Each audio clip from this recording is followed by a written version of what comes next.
우리도 함께 피아노 조악에 맞추어서 성령 강림 후 9번째 주일 일부 예배를 시작하겠습니다.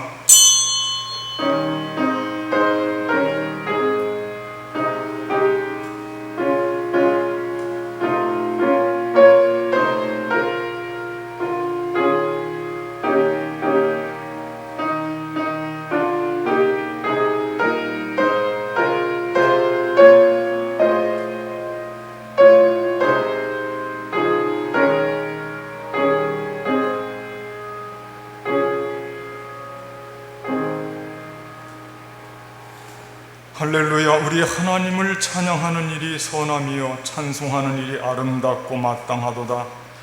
여호와께서 예루살렘을 세우시며 이스라엘의 흩어진 자들을 모으시며 상심한 자들을 고치시며 그들의 상처를 싸매시는도다.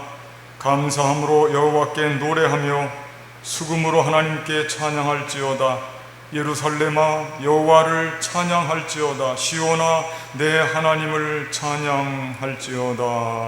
아멘. 우리도 함께 자리에서 일어나셔서 영광송 3장을 부르시겠습니다.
성시교독 24번 시편 46편입니다. 하나님은 우리의 피난처시요 힘이시니 환난 중에 만난 큰 도움이시다. 그러므로 땅이 변하든지 산이 흔들려 바다 가운데 빠지든지 바닷물이 솟아나고 뛰놀든지 그것이 넘침으로 산이 흔들지라도 우리는 두려워하지 아니하리로다. 한 시내가 있어 나누어 흘러 하나님의 성 곧 지존하신 이의 성소를 기쁘게 하도다. 하나님이 그 성중에 계심에 성이 흔들리지 아니할 것이라. 새벽에 하나님이 도우실로다. 그가 땅 끝까지 전쟁을 쉬게 하시며 팔을 꺾고 창을 끊으며 수레를 불사르시는도다. 이르시기를 너희는 가만히 있어 내가 하나님 됨을 알지어다. 내가 문 나라 중에서 높임을 받으리라. 내가 세계 중에서 높임을 받으리라 하시도다. 만군의 여호와께서 우리와 함께 하시니 야곱의 하나님은 우리의 피난처시로다. 아멘. 참여하며 기도하겠습니다.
전능하사 천지를 만드신 하나님 아버지를 내가 믿사오며 그 외아들 우리 주 예수 그리스도를 믿사오니 이는 성령으로 잉태하사 동정녀 마리아에게 낳으시고 본디오 빌라도에게 고난을 받으사 십자가에 못 박혀 죽으시고 장사한 지 사흘 만에 죽은 자 가운데서 다시 살아나시며 하늘에 오르사 전능하신 하나님 우편에 앉아 계시다가 저리로서 산 자와 죽은 자를 심판하러 오시리라. 성령을 믿사오며 거룩한 공예와 성도가 서로 교통하는 것과 죄를 사하여 주시는 것과 몸이 다시 사는 것과 영원히 사는 것을 믿사옵나이다. 아멘. 경배 찬송 195장을 부르시겠습니다.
이 시간 예배를 위해서 우리 모두를 대표해서 한홍연 장로님 기도해 주시겠습니다. 사랑과 은혜가 풍성하신 거룩하신 아버지 하나님, 무더운 혹서기에도 우리의 생명을 지켜주시고 우리의 믿음을 지켜주신 하나님께 감사를 드립니다. 죄 많은 우리를 위해 십자가에 달려 그 고통 다 당하시고 음부의 세상까지 감당하시며 사망 권세 이기시고 부활하신 주님을 바라보며 소망을 품고 살아가게 하여 주신 하나님께 감사를 드립니다. 우리를 위해 죽음까지 담당하신 주님께 죄 많은 저희들이 이 자리에 나와 기도와 찬양으로 감사의 예배를 드리오니 홀로 영광 받아 주시옵소서. 코로나로 인해 이 자리에 나오지 못하고 가정과 처소에서 예배드리는 형제들에게도 같은 은혜 내려주시고 함께하여 주시옵소서. 아버지 하나님, 코로나와 무더위 속에 우리의 신앙이 느슨해지지는 않았는지 이만큼만 하면 되겠지 하는 안일함으로 생활하는 것은 아닌지 되돌아보게 하여 주시옵소서. 우리의 게으름을 코로나 핑계대고 교회를 멀리하며 신앙생활 하는 것은 아닌지 돌아보게 하여 주시옵소서. 어느 순간부터 코로나 때문에 예배가 뒷전이 되고 기도에 게을리하고 이 세상의 물질과 개인적인 이기적임이 우선시되는 안타까운 현실이 다가왔습니다. 이러한 세상 속에서 우리들만이라도 신앙 지키고 주님께서 명령하신 대로 순종하고 따르는 믿음의 자녀들이 되게 하여 주시옵소서. 우리 교회 또한 당회를 바로 세워주시고 재직들이 맡은 직분을 감당하기에 부족함 없도록 믿음의 반석 위에 굳게 세움받게 하여 주시옵소서. 구역회를 활성화시켜 주셔서 어려운 시기에 교회를 살리는 밑거름이 되게 하여 주시옵소서. 어느 때부터인지 우리 교회는 청장년들이 사라지고 연로하신 교우들만이 자리를 지켜나가고 있습니다. 우리의 자녀들이 이 자리에 찾게 하여 주시고 몸된 교회를 이끌어 나갈 수 있도록 인도하여 주시옵소서. 힘들 때일수록 합심하여 기도하고 교인들과의 관심과 교류를 통해 교회를 지켜나가게 하여 주시옵소서. 이제는 주님께서 강권하여 주셔서 우리 교회를 일으켜 주시옵소서. 주님께서 강권하여 주셔서 우리의 믿음도 붙잡아 주시고 우리의 가정도 일으켜 주시옵소서. 성령 강림 주간을 맞이해서 눈물로 기도하고 성령 오심을 체험케 하여 주시옵소서. 아버지 하나님, 세계가 온통 코로나로 인하여 힘든 시간들을 보내고 있습니다. 많은 형제들이 생명을 잃어가고 절망 가운데 살아가고 있습니다. 일본에서는 올림픽이 열리고 있지만 벌써 확진자가 발생하고 불안 속에 진행되고 있습니다. 주님께서 선수들 한 사람 한 사람을 지켜주셔서 어려움 속에 있는 형제들에게 꿈과 희망을 줄 수 있는 축제의 올림픽이 될 수 있도록 도와주시옵소서. 또한 코로나로 인해 여름 성경학교를 계획하고 있지 못하지만 주님의 말씀을 어린 양들에게 먹일 수 있는 방법들을 찾게 하여 주시고 말씀과 기도로 준비하는 선생님들이 되게 하여 주시옵소서. 사랑의 주님, 무더위 속에서 병마와 싸우고 있는 형제들이 너무 많이 계십니다. 그들에게 소망을 잃지 않고 말씀을 가슴에 품고 기도하며 병마와 싸워 이기게 하여 주시옵소서. 환우들을 위해 간절히 기도하는 가족들의 그 기도가 하늘나라에 상달되어 응답받는 귀한 기도가 되게 하여 주시옵소서. 주님의 말씀을 증언하시는 목사님 외에도 영육간의 강건함으로 채워주시고 동역하시는 교육자들에게도 하나님의 은혜가 충만케 되기를 간절히 기도드립니다. 무더위 속에 교회를 위해 예배를 위해 지금도 헌신 봉사하는 지체들을 기억하여 주시고 하나님의 은혜에 감사하며 드려지는 찬양을 기뻐 흠양하여 주시옵소서. 이 모든 말씀 우리를 사랑하여 주시고 지켜주시는 예수 그리스도의 이름으로 간절히 기도드립니다. 아멘.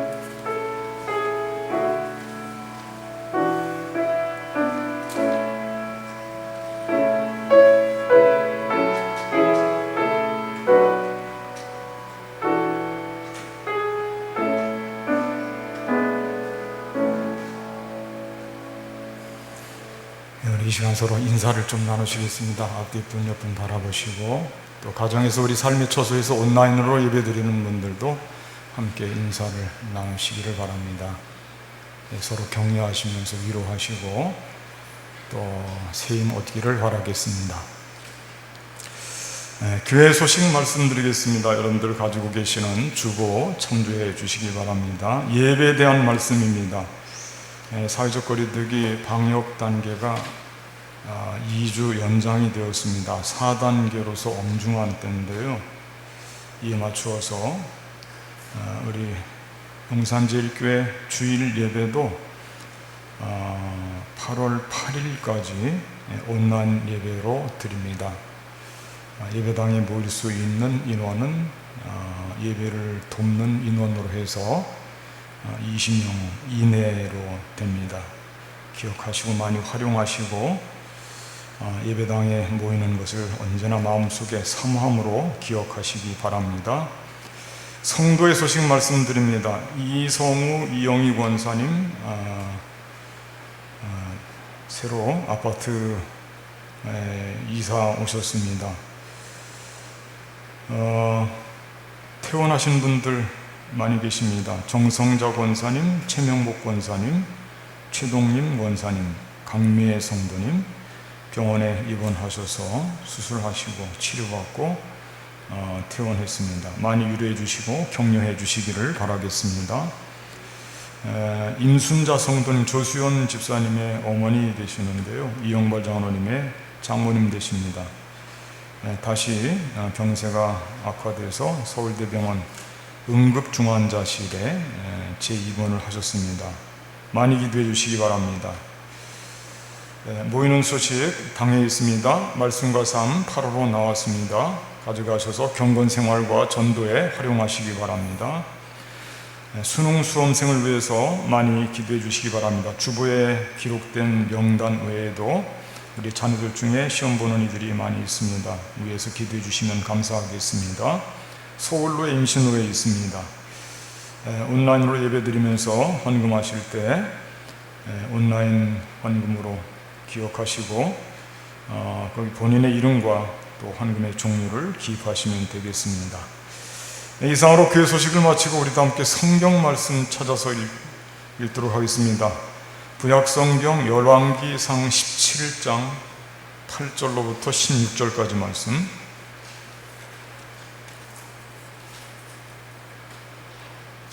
구약성경 페이지수로 545페이지입니다. 열왕기상 17장 8절로 16절까지 말씀을 다 찾으셔서 여러분들은 눈으로 읽어주시고 제가 봉독해 드리겠습니다. 여호와의 말씀이 엘리야에게 임하여 이르시되 너는 일어나 시돈에 속한 사르밧으로 가서 거기 머물라. 내가 그곳 과부에게 명령하여 내게 음식을 주게 하였느니라. 그가 일어나 사르밧으로 가서 성문에 이를 때에 한 과부가 그곳에서 나뭇가지를 줍는지라. 이에 불러 이르되 청하건대 그릇에 물을 조금 가져다가 내가 마시게 하라. 그가 가지러 갈 때에 엘리야가 그를 불러 이르되 청하건대 내 손에 떡 한 조각을 내게로 가져오라. 그가 이르되 당신의 하나님 여호와께서 살아계심을 두고 맹세하노니 나는 떡이 없고 다만 통에 가루 한 움큼과 병에 기름 조금뿐이라.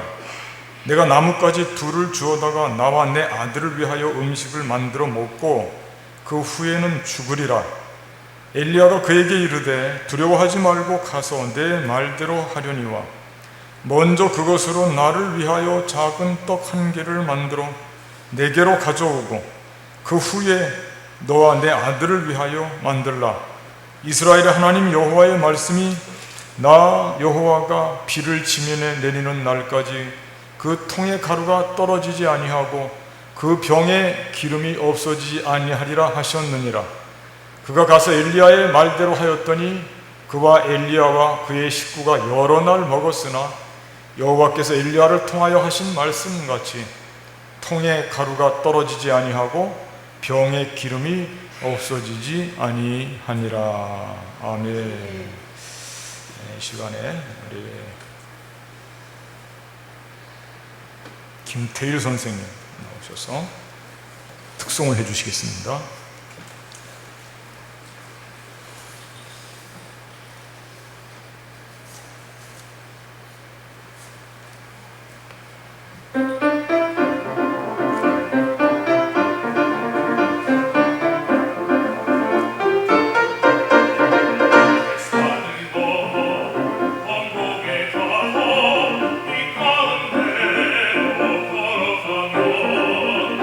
주께서 항상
하나님께서 기쁘시게 받으신 줄로 믿습니다.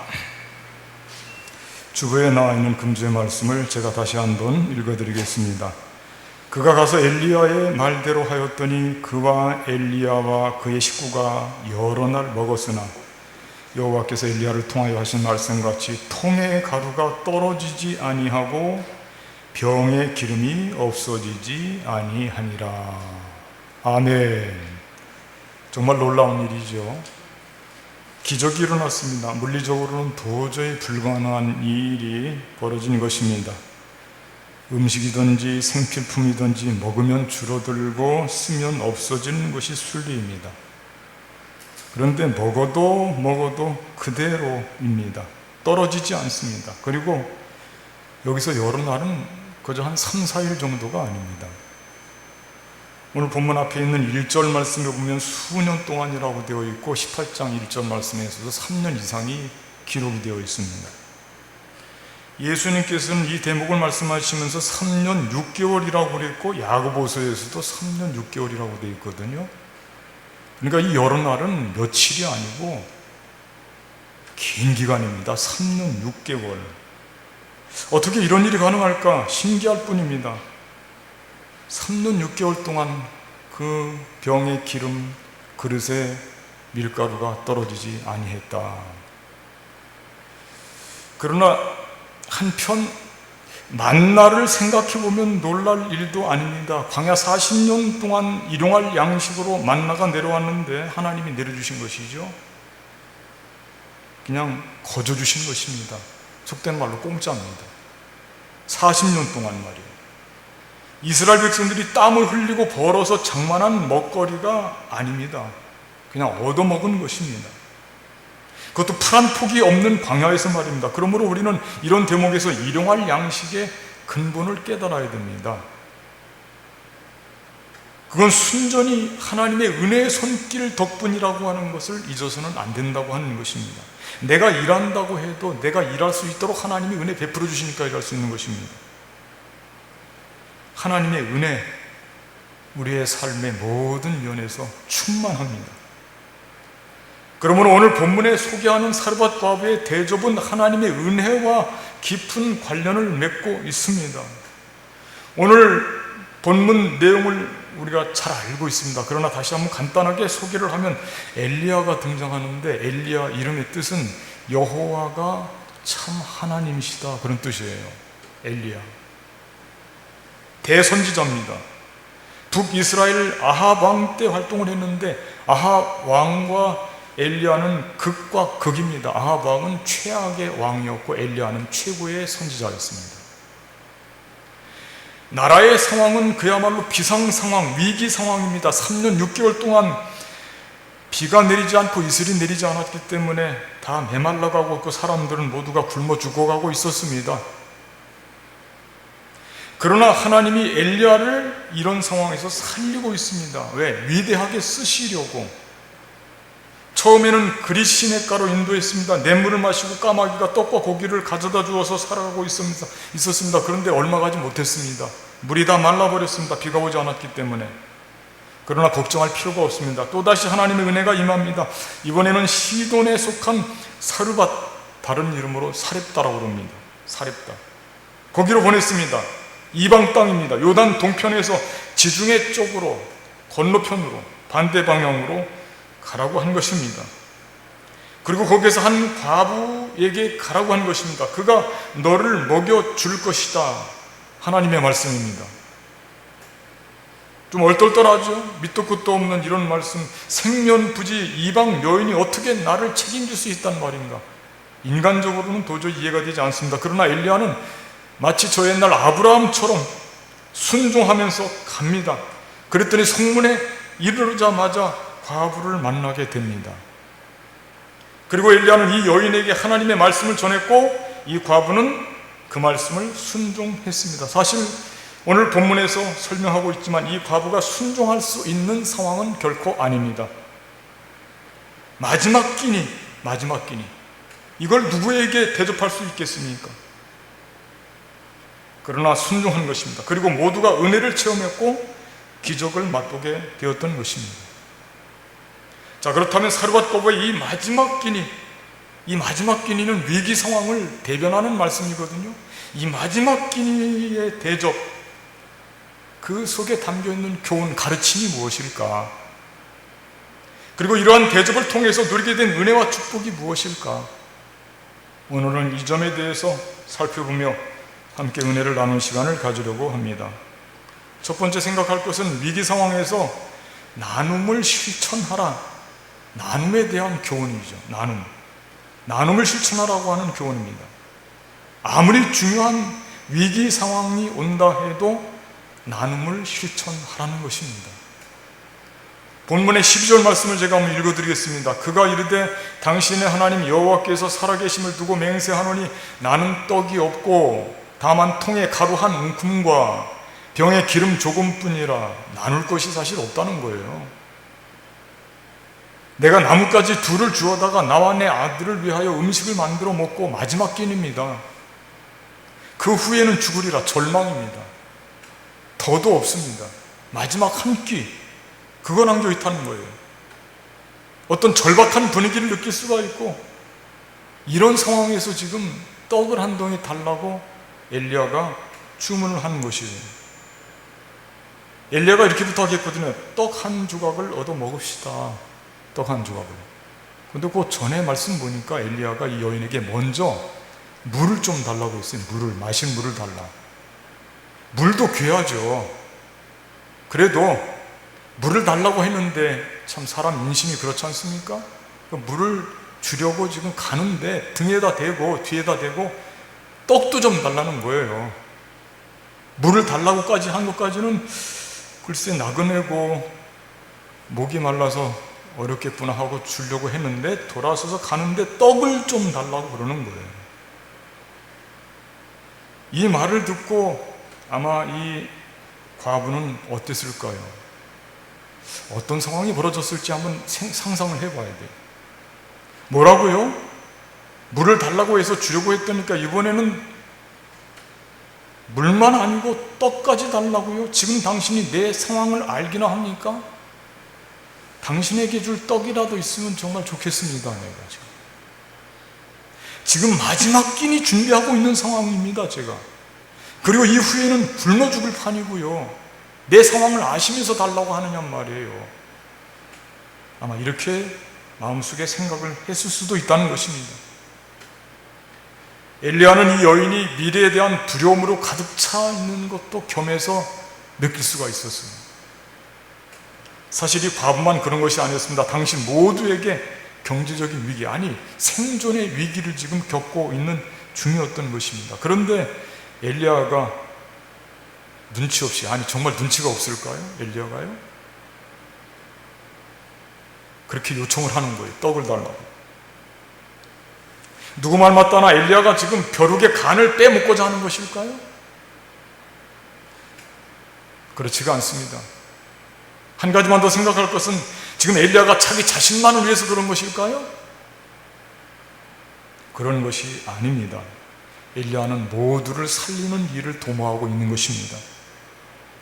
과부를 위해서, 자신을 위해서, 과부의 아들을 위해서 모두가 살 수 있는 길은 그가 그녀로부터 떡을 받는 순간 이루어진다고 하는 확신이 생겼어요. 왜? 하나님께서 하신 말씀이기 때문에 그렇습니다. 그러니까 엘리야는 하나님의 말씀 앞에 절대적인 신뢰가 있었기 때문에 인간적인 상황을 전혀 고려하지 않는 거예요. 아, 이거 내가 너무한데? 어떻게 마지막 한 끼를 남겨놓고 있는 저 여인에게 내가 이런 것을 요청할 수 있을까? 그렇게 인간적인 판단을 앞세우지 않고 하나님이 하신 말씀을 그냥 마음속에 담고 그대로 실천한 것입니다. 하나님께서 위기 상황에서 엘리야를 살리시기 위해서는 이 여인도 살아야 됩니다. 이 과부의 음식이 떨어지면 엘리야도 죽고 이 과부의 아들도 죽습니다. 그러므로 이 과부는 지금 하나님의 은혜를 입기 위해서 엘리야의 요구 앞에 서 있는 것입니다. 엘리야를 먹여야 되고 음식이 떨어지지 않도록 하나님이 그 뒤를 책임져 주신다고 하는 그런 교훈이 지금 여기에 담겨 있는 것입니다. 그러니까 엘리야가 먹어야 되기 때문에 엘리야가 이 여인에게 하나님께서 가서 너는 그 여인을 통해서 살게 될 것이다. 음식을 계속해서 제공받게 될 것이다. 이거 하나님의 말씀인데 이 여인은 그런 맥락을 모르니까 지금 엘리야가 설명을 해주는 거예요. 하나님이 너에게 가라고 했다. 너에게 음식을 요구하고 너는 그 음식을 제공하라고 했다. 두려워하지 말아라. 그렇게 나눔에 대한 이야기를 지금 강력하게 요청하고 있는 것입니다. 하나님의 엘리야를 먹이도록 하고 이 과부를 선택한 것입니다.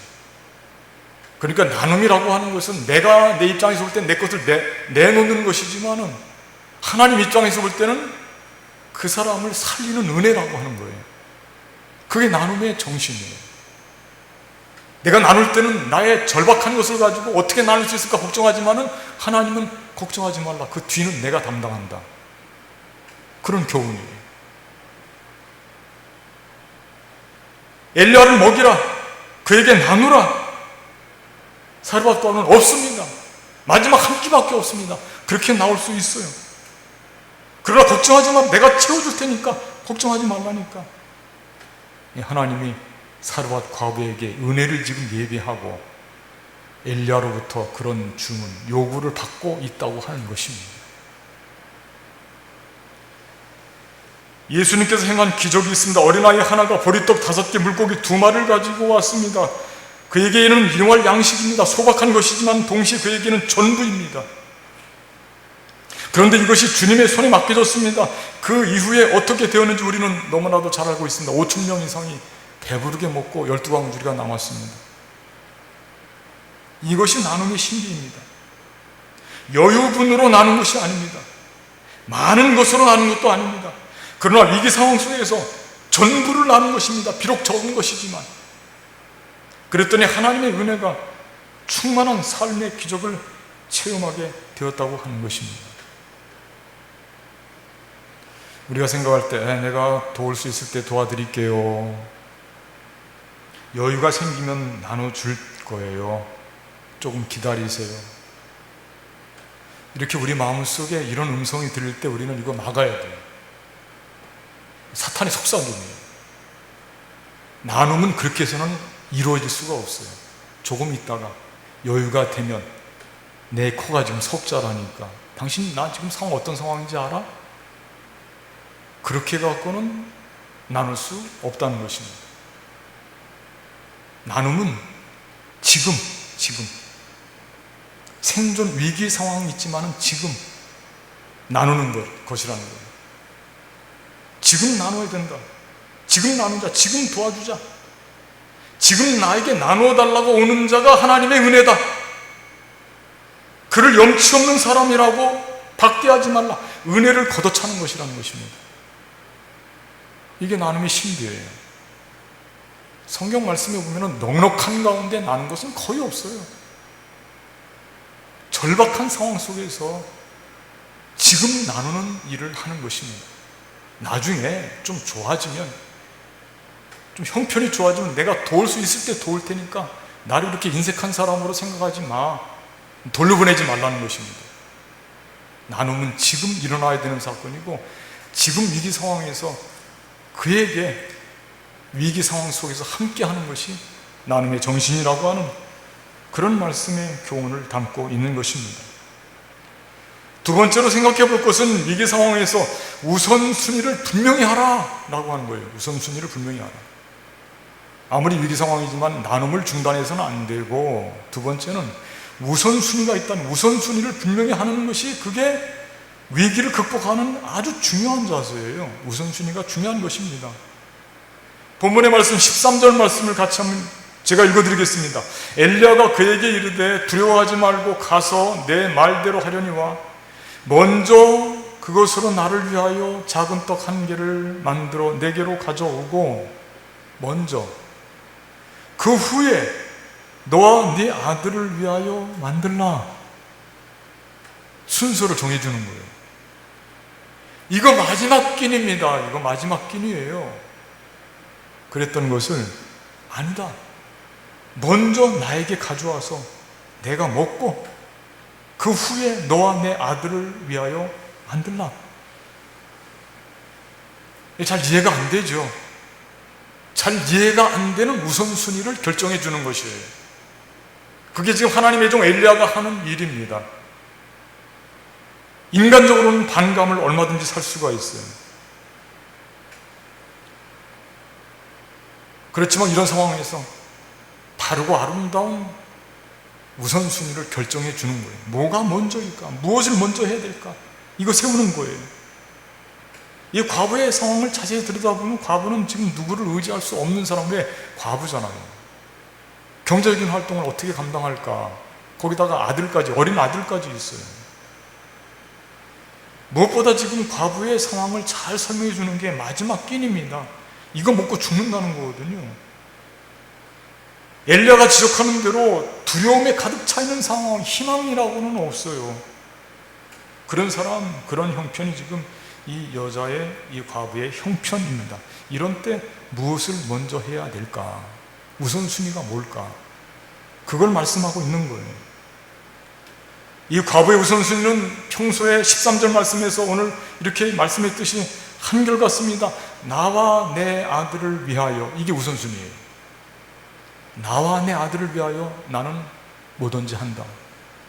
지금 마지막 한 끼도 나와 내 아들을 위하여 이거 한 끼 준비된 거다. 평소에도 마찬가지예요. 상황이 어렵고 힘들수록, 내가 아프고 어려울수록 모든 생각이 자기 중심적으로 돌아올 수밖에 없어요. 연세가 드시면 몸이 연약해지기 때문에 대부분의 어른들은 자기 중심적인 데서부터 잘 극복을 잘 못합니다.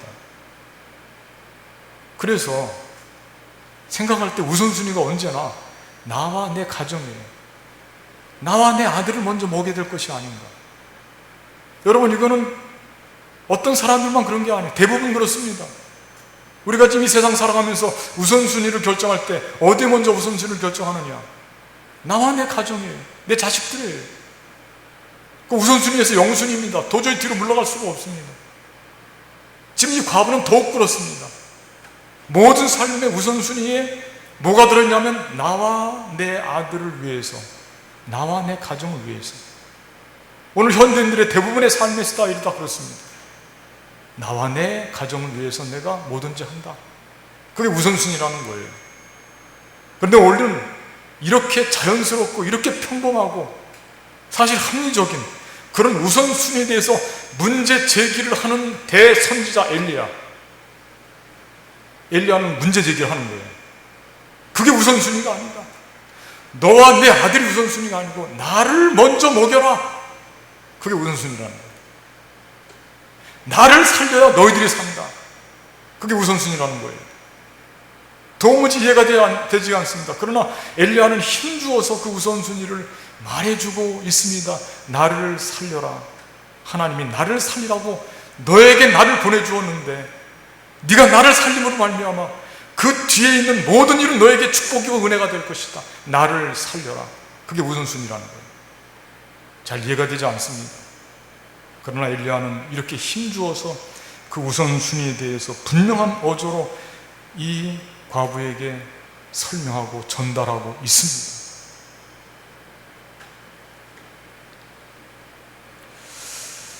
하나님 전상사라고 여러분들 들어보셨죠? 오영석 총장님, 한신대 총장으로 계셨던 분이죠.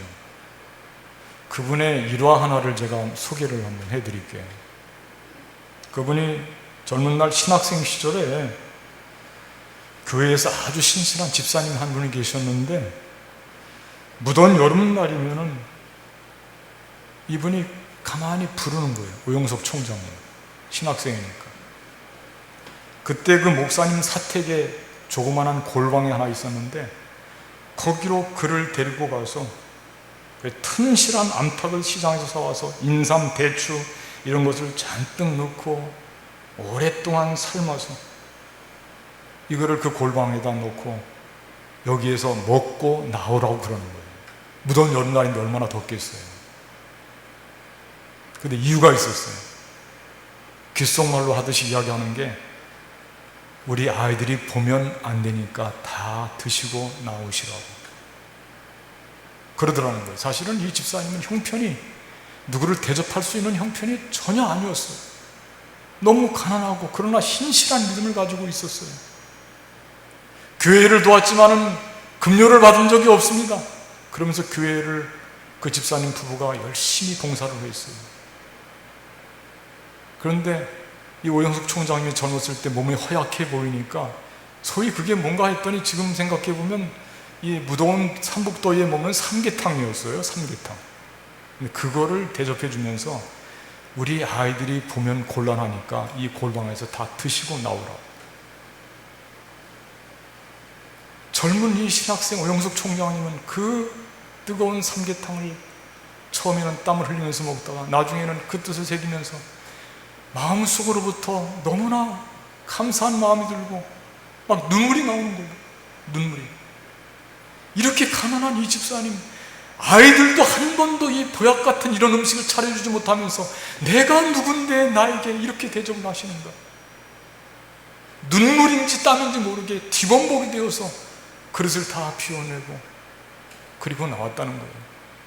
그 평생 잊지 못하는 은혜가 되었어요. 그래서 이런 은혜를 입고 마침내 석학이 되어서 한신대 총장님이 되었고 교계를 위해서도 훌륭한 일을 많이 감당하고 정말 하나님께서부터 귀하게 쓰임받는 그런 그릇이 되었어요.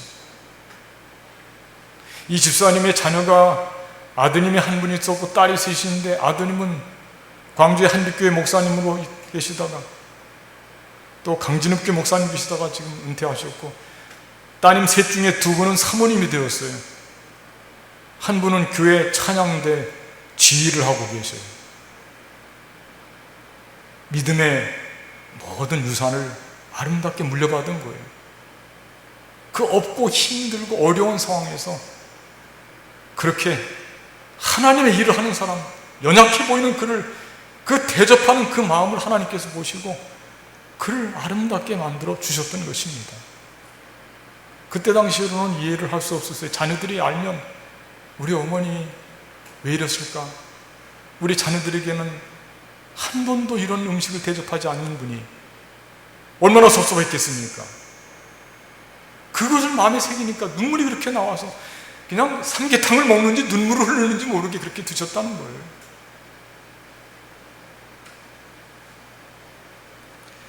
그러므로 위기 상황에서 우선순위를 하나님이 기뻐하시는 순서로 하는 것이 우리 인간적인 눈으로 볼 때는 이해가 되지 않지만 그게 오늘 말씀을 통해서 우리에게 주는 교훈은 그것이 아름다운 은혜의 통로가 된다는 것이에요. 우선순위를 결정하자. 예수님도 이렇게 말씀하셨습니다. 그런즉 너희는 먼저 그의 나라와 그의 의를 구하라. 그리하면 이 모든 것을 너희에게 더하시리라. 그러므로 내일 일을 위하여 염려하지 말라. 내일 일은 내일이 염려할 것이요 한날의 괴로움은 그날로 족하니라. 두려움 속에 떨고 있던 이 사르밧 과부, 두려워하지 말라는 것입니다. 예수님이 말씀하셨지 않습니까? 내일 일을 염려하지 말라. 두려워하지 말라.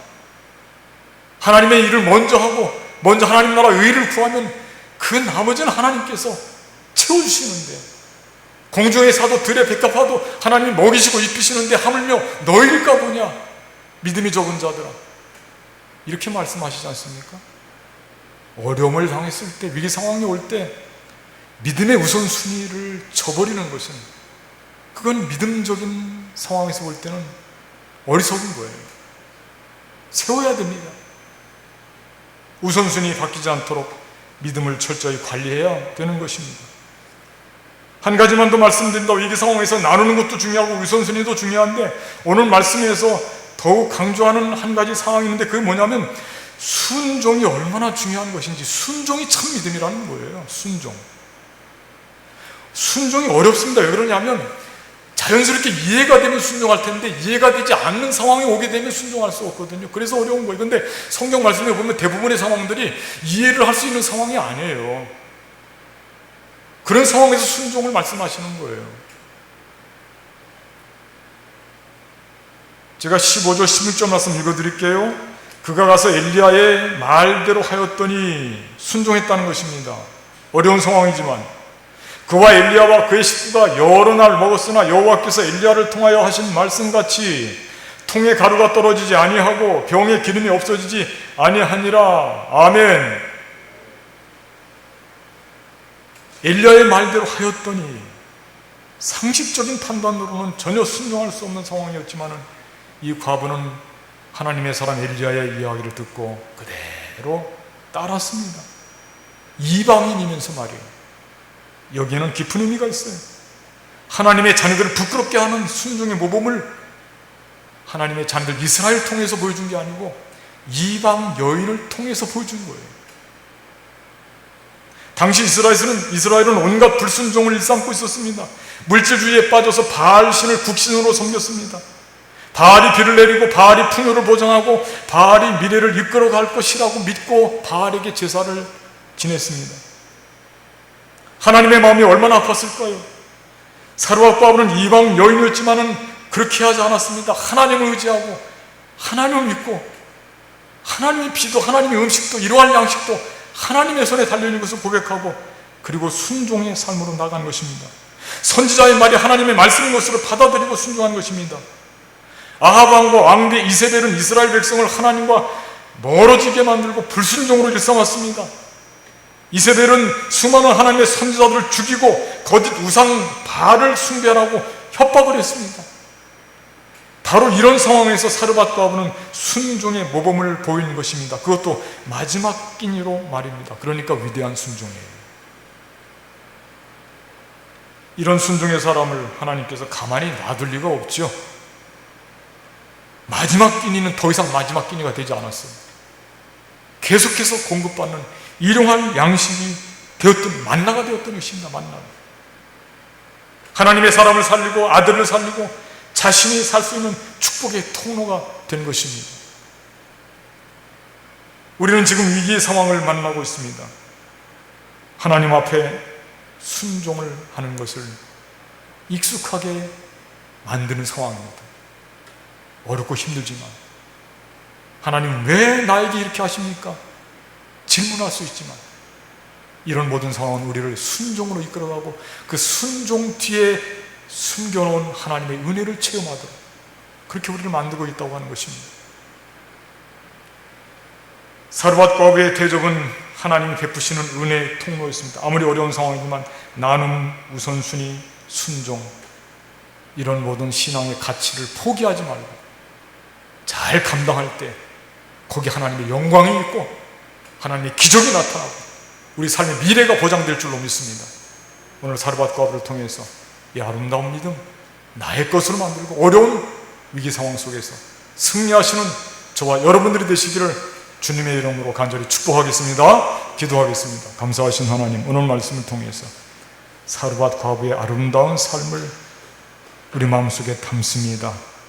위기 상황을 만났지만 그는 나눔을 실천했고 그 아프고 어려운 상황 속에서도 우선순위에 믿음을 포기하지 않고 또한 더 나아가 순종하는 삶으로 그의 삶을 하나님 앞에 드렸습니다. 그리고 그 뒤에는 정말 그에게 놀랍고 기적 같은, 아니 기적, 그 기적의 삶이 나타났습니다. 우리도 사르밧 과부의 이 아름다운 믿음과 이 대접을 마음속에 담고 이 어렵고 힘든 시대를 승리하며 살아갈 수 있도록 은혜를 베풀어 주시옵소서. 우리 주 예수 그리스도의 이름으로 간절히 기도하옵나이다. 아멘. 말씀 생각하시면서 찬송가 445장 부르시며 예비하신 헌금 봉헌하는 시간 갖겠습니다.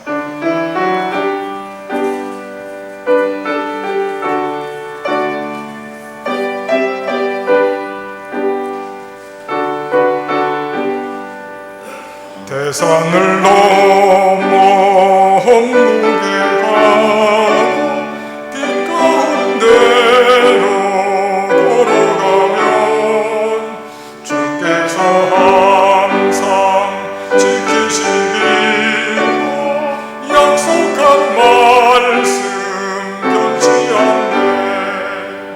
하늘의 영광 나의 맘속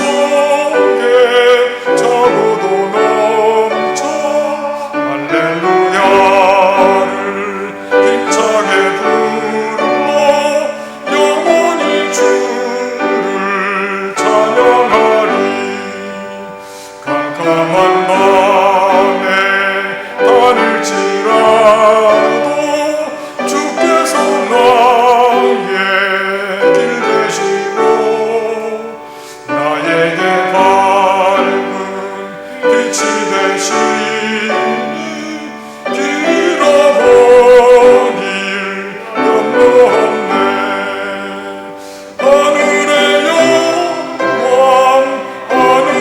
영광 나의 맘속에 차고도 넘쳐 할렐루야를 힘차게 불러 영원히 주를 찬양하리. 광명한 마음의 바다 찬란한 천국 바라보고 할렐루야를 힘차게 불러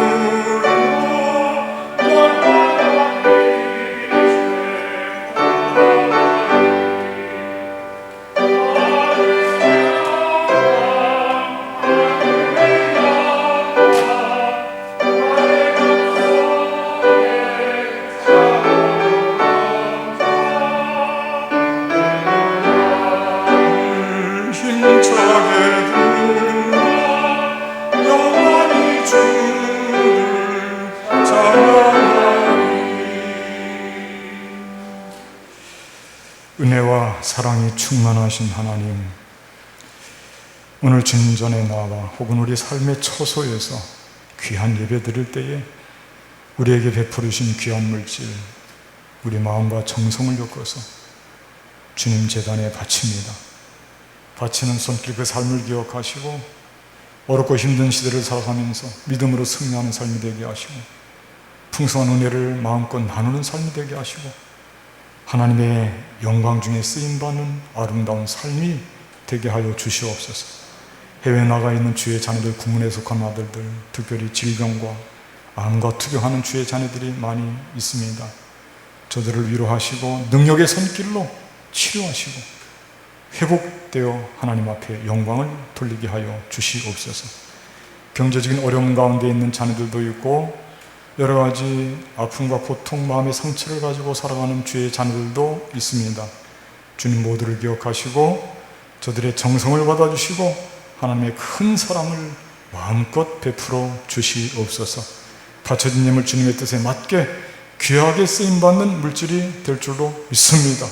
이제는 우리 주 예수 그리스도의 은혜와 하나님 아버지의 극진하신 사랑과 성령님의 교통하심이 오늘 예배를 드리고 다시금 세상 한복판으로 파송받는 주의 모든 권속들 위에 지금부터 주님 오시는 그날까지 늘 함께 하옵시기를 간절히 축원하옵나이다. 아멘.